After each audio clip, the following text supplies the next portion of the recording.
E aí pessoal, tudo bem com vocês? Então, o nosso assunto de hoje será indústria. Mas antes de iniciar, eu quero saber se você já é inscrito no canal, se você já curtiu esse vídeo, se não curtiu, cuida e curte, e se não é inscrito, se inscreve. Pronto. Depois que você fez isso, aí a gente começa a conhecer um pouco mais sobre essa temática, né? Indústria. Pessoal, a história da humanidade, ela pode ser dividida, quando a gente fala de questão industrial, em pré e pós-indústria, certo? Então, período pré-industrial, período pós-industrial. E uma das principais marcas que a gente vai ter aí nessa transformação, né, nesse período, é a transformação que vai acontecer, né, em vários campos da sociedade. O campo social, campo político, campo cultural, ambiental, né? Todos esses campos eles vão ser alterados nessa transição da história da humanidade. E aí por isso que chama-se revolução, tá?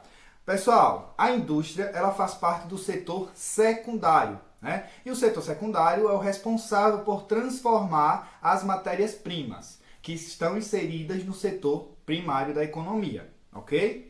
Então, essa atividade ela é datada do século XVIII, né? Ela inicia no século XVIII na Inglaterra, onde foram produzidas as primeiras máquinas, certo? Então, nesse período, pessoal, uma inovação tecnológica começa a ditar o modo de produção, né? O modo de produção ele começa a ser alterado, sai do artesanal e passa a ser manufaturado, né? Lembrando que o artesanal permanece, sendo muito importante, mas agora ele ganha um auxílio muito relevante, porque os produtos eles são fabricados no menor tempo, né? Então isso é algo muito inovador. Pessoal, e aí nesse século XVIII,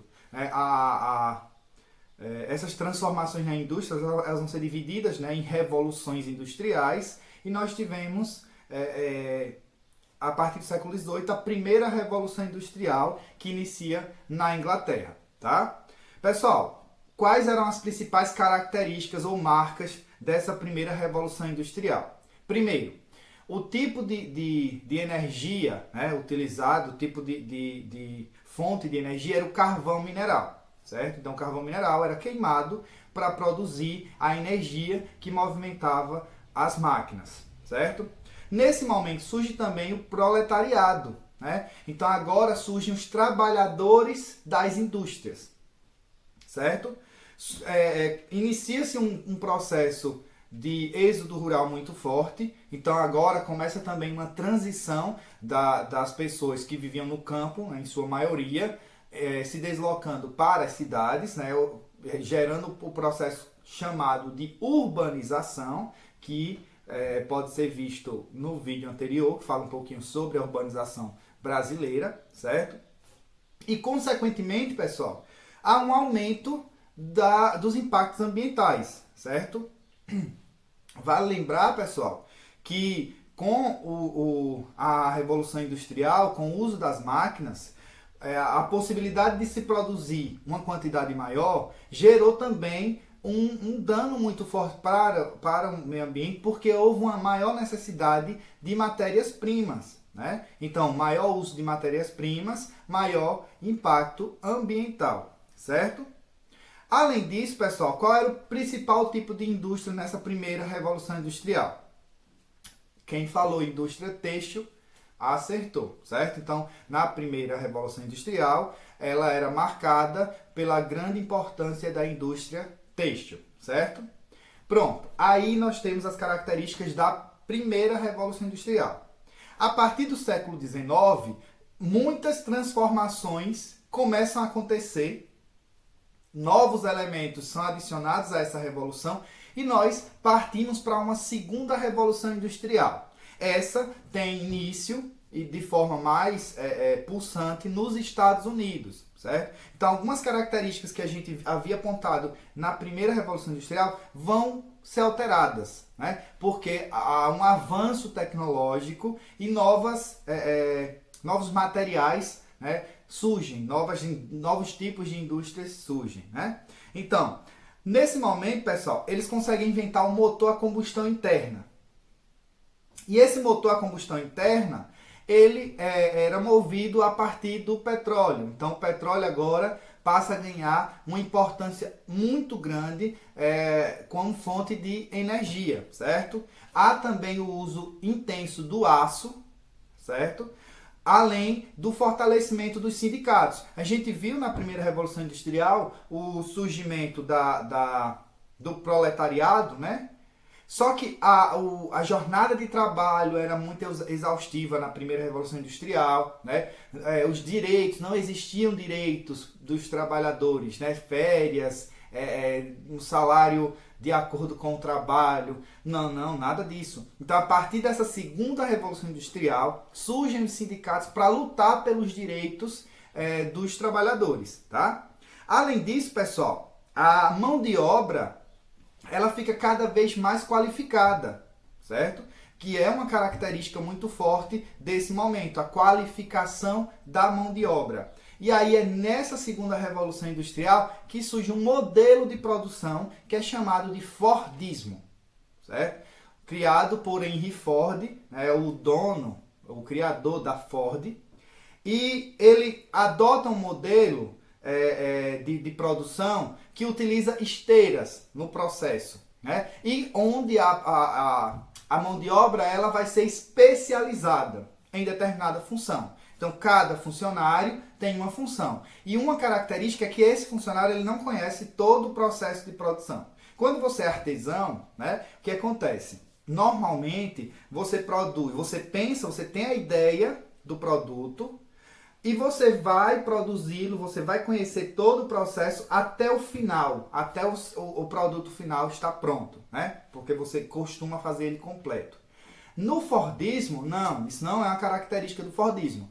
O funcionário, ele vai conhecer apenas a sua função, né? Ele vai executar apenas a sua função. E tem um filme, né, que todo mundo que está aí do outro lado deve conhecer, né, já ouviu falar, que é Tempos Modernos, que ele vai trabalhar e tratar um pouquinho a respeito desse período e desse processo de produção chamado de Fordismo, tá? Então, pessoal, o Fordismo ele vai se inspirar no Taylorismo, né, que foi criado por Frederick Taylor, né, e que boa parte das ideias que foi colocada em prática por Henry Ford foram captadas a partir da ideia de Frederick Taylor, certo? Inclusive a questão da especialização, né, nas tarefas, a especialização de tarefas em relação à questão de seleção de trabalhadores, o trabalho disciplinado em relação ao tempo, o tempo sendo supervisionado, isso é uma questão do Taylorismo, né? E algumas dessas características foram aperfeiçoadas e colocadas em prática no Fordismo, né? Já que o Fordismo ele vai se destacar pela questão da produção em larga escala, né? Então produzir mais, de preferência no menor tempo possível, certo? Ele passa a implantar as linhas de montagens por meio do uso de esteiras, linhas de crédito que facilitam a aquisição de veículos. Um detalhe muito importante aí nesse quesito é que a partir do Henry Ford que alguns direitos eles são garantidos para o trabalhador, né? A exemplo da folga, dias de folga. Porque o Henry Ford ele começa a dar dias de folga para o seu trabalhador? Foi só porque os sindicatos começaram a lutar e pedir por essas folgas? Não foi um interesse mesmo. Pessoal, Henry Ford começa a dar linhas de crédito para os seus trabalhadores. E essas linhas de crédito era para que eles pudessem adquirir os automóveis, tá? Então, esses trabalhadores precisavam de tempo para aproveitar com aquele produto que estava sendo adquirido. Então, para que esses trabalhadores eles precisassem e eles pudessem usar o produto que eles estavam, né, fabricando, então Henry Ford cria uma forma de eles terem tempo para isso, né? Então, e o que Henry Ford ia ganhar com essa questão? Clientes, né? Ele ia ganhar mais clientes, certo? Pessoal, então é nesse momento que a Europa perde também um pouquinho a sua influência global, né? Já que os Estados Unidos assumem uma posição de destaque, certo? Pronto, aí nós tivemos duas guerras mundiais, né? Primeira Guerra, Segunda Guerra Mundial. No pós-guerra, e aí pós-Segunda Guerra Mundial, inicia-se um novo modelo em vários sentidos, né? de produção, e, consequentemente, inicia uma nova revolução, né? Novas técnicas são desenvolvidas, né? Foi um período que a ciência evoluiu muito, o período de guerra, por incrível que pareça. E, nesse período posterior, muito do que havia sido produzido com finalidades bélicas, né, estava sendo transformado para uso doméstico.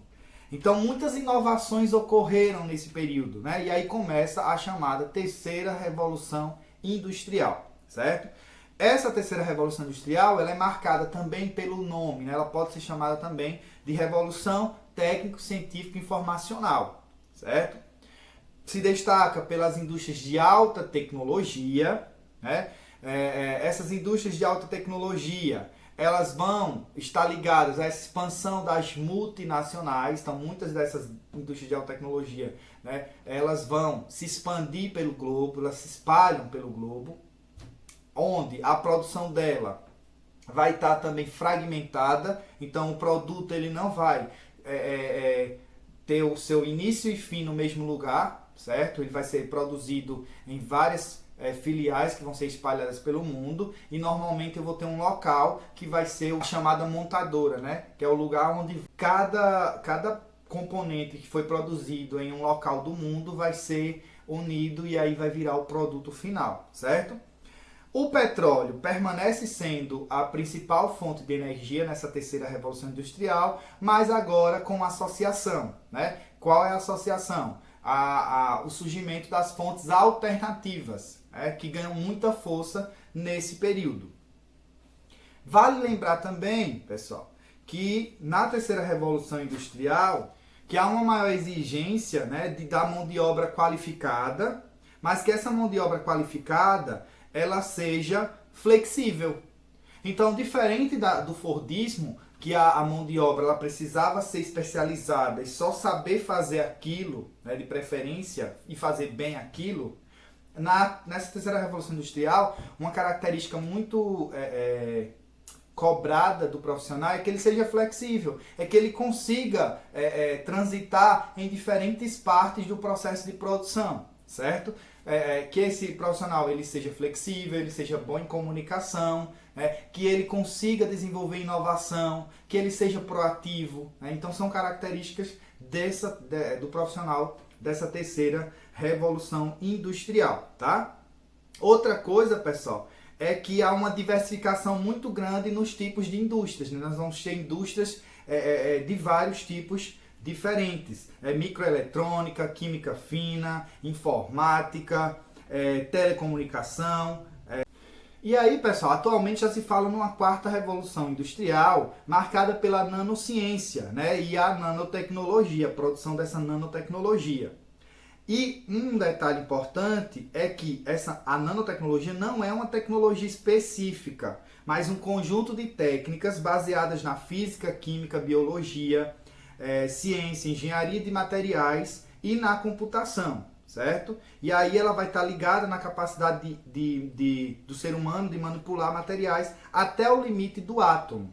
Então, essa característica do uso da nanotecnologia, né, e essa amplificação do uso dessa nanociência está nos levando a uma nova revolução, grandes transformações. E aí, consequentemente, muitos estudiosos já falam dessa quarta revolução industrial, certo?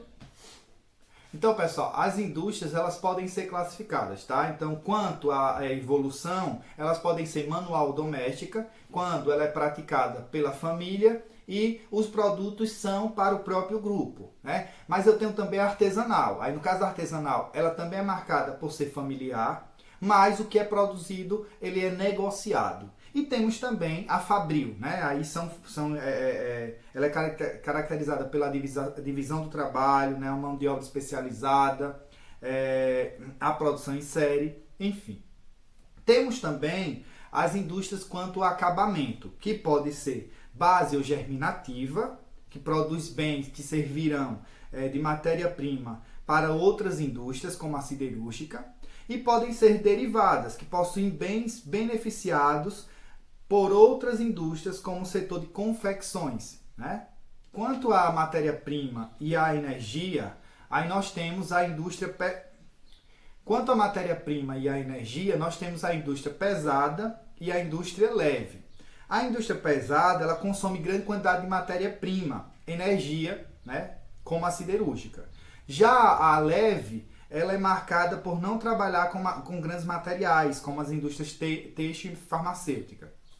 Temos também a indústria quanto à tecnologia, podendo ser ela tradicional, né, onde possui abundante oferta de mão de obra e emprega pouca tecnologia, e temos também a indústria moderna, esta possui grande automação das atividades e emprega mão de obra qualificada e intensa robotização, tá? Pessoal, por fim, nós temos as indústrias de bens duráveis e não duráveis. As indústrias de bens duráveis produzem bens de uso contínuo, que pode ser como automóveis e máquinas, né? Já as de bens não duráveis, o produto que elas vão estar produzindo, vão estar fabricando, eles possuem um curto prazo de duração, né? Como materiais de limpeza, alimentos, roupas, né? Eles vão se encaixar como bens não duráveis. Ainda dentro da terceira revolução industrial, nós temos o surgimento de um novo modelo de produção, né? A gente já viu o Taylorismo e o Fordismo, e aí nessa terceira revolução surge o Toyotismo, né? Criado por Taishi Ono, era um funcionário da Toyota, né? E aí, nesse modelo de produção, uma das principais características era o just in time, que era basicamente produzir aquilo que era necessário, né? Ou seja, produzir com a máxima eficiência, né? Eles tinham uma marca que era produzir com qualidade e não por quantidade. E o que eles produzem? Eles produzem a partir de encomendas. Então, nada é produzido sem antes ter a encomenda, né? Então, o processo de produção ele começa pelo cliente. Então, o cliente faz a encomenda e a empresa ela vai desenvolver o produto. Por que isso? Porque aí sim eu vou ter eficiência, eu não vou produzir uma quantidade excedente que pode acabar não indo para o consumidor final e a empresa acabar perdendo dinheiro, certo? Então, isso é uma característica do toyotismo. Nós temos também, pessoal, os tipos de concentração industrial, né? Uma indústria ela vai se instalar de acordo com o que aquele espaço pode oferecer para ela, né? Então, se eu tenho mercado consumidor, se eu tenho mão de obra, se eu tenho a matéria-prima, se eu tenho energia, né? Vias de transporte para poder espalhar esse produto, né, para outras áreas. Vai depender também de uma legislação ambiental, tributária, fiscal, né? Então, tudo isso vão ser elementos que vão ser levados em consideração quando uma indústria ela vai se instalar em um lugar, né? São os fatores geográficos ou fatores locacionais. A indústria vai se instalar aqui porque ela possui as características necessárias para o desenvolvimento de sua atividade. Ultimamente, esses fatores locacionais, né, eles tornaram-se mais flexíveis. Como assim, professor? Com a evolução, por exemplo, desse processo de globalização dos meios de transporte, então não necessariamente a indústria precisa estar próxima do mercado consumidor. Por quê? Porque facilmente aquele produto pode chegar ao mercado consumidor, já que os meios de transporte evoluíram tanto, certo? E a mesma coisa acontece com a matéria-prima. Não necessariamente a empresa precisa estar próxima à matéria-prima, né? Então são fatores que facilitaram nessa questão de concentração industrial. Mas ainda assim, as empresas costumam preferir estar próximo desses locais.